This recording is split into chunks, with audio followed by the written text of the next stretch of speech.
this is Rosie B and welcome back to our YouTube channel. In today's video guys, I'm going to share with you my experience on how I get my Canada Tourist Visa approved in just 10 days. So when I applied for Canada Visa guys, I was solo traveler. I don't have any relatives in Canada. I don't have sponsorship and I don't have any invitation. So given these circumstances, what made my visa approved? So in this video guys, I will share with you what are the documents that I submitted that made my visa approved. And I just would like to remind you guys that I'm not a travel consultant or a visa consultant. Everything in this video is just based on my personal experience. And there are actually two ways guys when you are going to apply for a Canada Tourist Visa. You can apply on paper and you can also apply online. So I choose to apply online guys because I live in Davao when I applied for my visa, and it is convenient for me if I have to send my application online. So guys, when you are going to submit your documents online, make sure that you have combined your documents in one page. Like take for example proof of financial support. You can provide as much documents as you could, but make it sure that you have combined it at one page, because you can only upload one time in each documents that they are going to ask. But be sure guys, this is not over 5 MB, so you can provide as much documents as you could. So what are the documents that I submitted that made me approve? The documents that I submitted guys, first is you have to you have to download the form guys, and when you download the form, I will give you the government site of Canada where you can apply and download the form, application form, in the description box. And also guys, after you fill up your application form, you also have to fill up your family information form. And then just fill it up guys, and honestly and truthfully. In every visa application, it is very vital that you are honest in every information that you are going to give to the government, because guys, if you doesn't become honest in your application, you will be subject to misrepresentation. It will subject to the denial of your visa, and worse guys is you couldn't apply again another visa. Another guys is you also have to submit your photograph in 33 by 44 mm in a white background. I just save it digitally guys because you are going to upload it in the document portal. And also guys is your passport bio page. You have just to scan your passport and submit your passport because you are going to upload your passport bio page. The file guys must be in PDF or in JPEG. And then guys, the other documents that you're going to submit is proof of financial support. So what are the documents that I put in my proof of financial support? Remember guys that you are applying solo. You don't have a sponsorship, and you don't have any relatives that will sponsor you in your travel. You don't have invitation. So be sure that you will provide enough evidence that when the consul review your papers, they know that you are financially capacitated, because you are solo traveler. If you don't have enough funds, so why would you travel to Canada? It will be a question for them, and it will cause you into a denial of your visa. So provide as much evidence as you could. So what are the documents that I submitted? So in every documents that I submit guys, I put a cover letter. So what are the documents that I submitted in a particular like take for example proof of financial support. So I put the bank certificate, which is if you have any kind, all of your banks guys, you have to put all of your banks bank certification.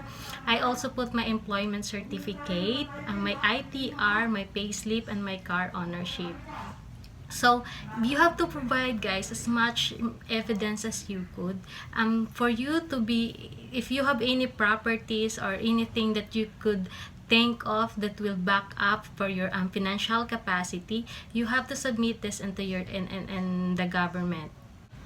The next document that we are going to submit, guys, is the purpose of travel. So on the purpose of travel, guys, I really indicate on my cover page that my purpose of travel is tourist. So what are the documents that I submitted?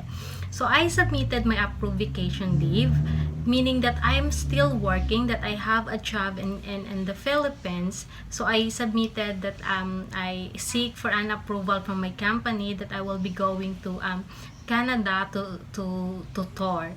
Second is your airline round trip ticket. You don't need to purchase the ticket, guys, especially if you don't have the visa yet, but there are like online booking, guys, that will give you that will hold you for your intended travel, guys. It actually legit. I actually have my round trip ticket book on One Travel as an evidence that I already seek reservation for a round trip ticket. Because, guys, if you purchase your round trip ticket and you don't have the visa yet, so it will cost you much. So before you book it, you can actually like reserve a round trip ticket just for the purpose of your visa application. I do mine, guys, in One Travel, so you can try to search for a flight and book for your round trip ticket. Third is your hotel booking. So I also made a hotel reservation on booking.com. So you don't not need to pay anything, guys. You just have to reserve that you are going to travel within your intended travel to Canada. So because like I intended to travel to Canada for 15 days, so I'm going to have like a 15 days reservation for a hotel in my intended travel. And then your detailed itinerary, guys. So I made a detailed itinerary of what I'm going to do in Canada, what are the places I'm going to visit, guys, because this will prove that you are actually that your purpose is really for tourist visa. You have to let the consul, when they review your papers, that you are really going to Canada for a tour, because that is your visa application. So you have to provide these documents. If you want to have a sample, guys, on how I made my detailed itinerary, you can comment, guys, on the comment box, and I will send you in your email if you want a sample of a detailed itinerary. And then, guys, the other documents also that being asked is your travel history. So before I traveled to Canada, guys, I already traveled 13 countries abroad, including Japan and South Korea. So I already obtained another visas for a different country before I traveled to Canada, because, guys, it is very important, especially if you are a solo traveler, because it will determine why would you travel to Canada that far when you cannot even travel in your neighboring countries. So this will be cost if you doesn't travel yet to other neighboring countries. Like if you are from Philippines, you have to travel to your neighboring countries first before traveling to Canada, because the Canadian consulate that will review your papers, remember that you don't have an interview. So that's why you have to provide as much evidence as you could to prove your claim that you are capable of a visa, of a tourist visa. So, guys, before you travel to Canada, before you apply for a tourist visa, especially if you are a solo traveler, you don't have relatives, you don't have a sponsorship, be sure that you already have traveled to neighboring countries, because, guys, this is really surely give you a denial of your visa if you don't have traveled to other countries. So what are the documents, guys, that I put for my travel history? So I summarize all of my travel, guys, since I started traveling in 2012. So my summary of travel includes my country of destination, my purpose of travel, the date when I traveled, the duration of my travel, and who were my companion. And since I traveled solo, guys, and tourist in all of these countries, so I just put tourist for my purpose of travel and solo for my who were my companion during my trip. And you also have to scan, guys, your old passport, guys, the bio page. You have also, this is also part of your travel history, and you have also to scan all of the visas issued to you from other countries. So like me, I have issued a visa for Canada, for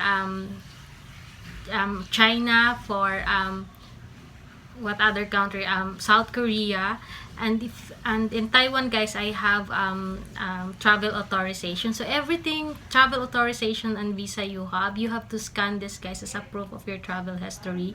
If you have keep your boarding passes, guys, you also have to scan this as a proof of your travel history. Provide as much evidence as you could. You don't have to let the consul search for you or look for your travel history, because, guys, you will not get an interview. So make all of your documents readily available for the consul. And I also, if you did not able to keep your travel boarding passes, guys, you can attach your photos on the country where you traveled. Just make it sure, guys, that your documents will not be over 5 MB. So the last documents that you're going to submit, guys, is letter of explanation. Letter of explanation, guys, is actually optional, but please don't skip this, guys. Letter of explanation is very important because you are not going to have an interview. This is your chance to explain and lay your cards to the officer why you deserve a visa, why they should issue you a visa. Your letter of explanation will tell you actually, I actually really think about that my visa was approved on based on how I explained on my letter of explanation, because I explained to the Canadian embassy, guys, that I have traveled so many countries over the years and I really love traveling, and as a gift to myself after 10 years working in the company is to reward myself to a travel to Canada, because Canada is my dream country and I don't have any relatives or family in Canada, and I have a stable job in the Philippines, so I would surely go back to my home country at the end of my travel. So I assure the consul, guys, that at the end of my intended travel, that I have to go back to my country. So I guess that was made me approve because on how I explain to the consul on my visa application why they should give me, why I deserve for a visa. After this, guys, you have to submit this online and you will pay like 100 Canadian dollars. So after 10 days, I receive an email from the government to submit as part of the final processing, to submit my passport to the nearest VFS, either in Manila or in Cebu. So I send mine in Manila, guys, and they send it back to me with the visa on it. So the process, guys, is the same because I applied mine in 2017. So the process is actually the same. The only thing that differ right now, guys, is you have to have a biometrics. The government now in Canada will ask you to provide a biometrics, but the process is just the same. So I hope, guys, this information will help you in your visa application in Canada. Good luck in your visa application, and thank you for watching. See you on my next video.